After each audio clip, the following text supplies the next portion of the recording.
Cauliflower చాలా మందికి ఇష్టం అనమాట. సో, అది అంతే టేస్ట్‌గా చేయడం కూడా కుదరాలి. నాకైతే కాలీఫ్లవర్ చాలా బాగా కుదిరింది. నేను వేసిన ఆయిల్ కూడా చాలా మంచి ఆయిల్. కాకరకాయ ఇష్టం లేనోళ్ళు కూడా ఈ ఊరగాయ అయితే బాగా ఇష్టపడి తింటారు. అంత టేస్ట్‌గా ఉంది. సో, కాకరకాయ తినటం వల్ల మనకి చాలా బెనిఫిట్స్ ఉంటాయి కాబట్టి, సో, ఈ పచ్చడి తినటం వల్ల ఏమీ కాదు. చక్కగా పెద్దవాళ్ళైనా, చిన్నవాళ్ళైనా తినొచ్చు. మనం వాడే అన్నీ కూడా ఇంపార్టెంట్సే కాబట్టి.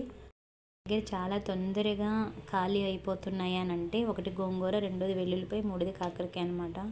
సో, ఈ 3 కూడా చాలా హెల్త్ అండ్ అలాగే టేస్ట్‌గా కూడా ఉంటుంది మన దగ్గర.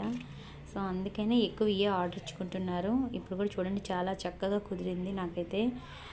మీకు ఎవరికైనా కావాలంటే ఆర్డర్ ఇచ్చుకోండి. గోంగూర అయితే వేరే లెవెల్ అని చెప్పాలండి. చాలా బాగుంటుందన్నమాట. సో, గంధంలాగా ఉంది చూడండి. టేస్ట్ కూడా సూపర్‌గా ఉంటుంది.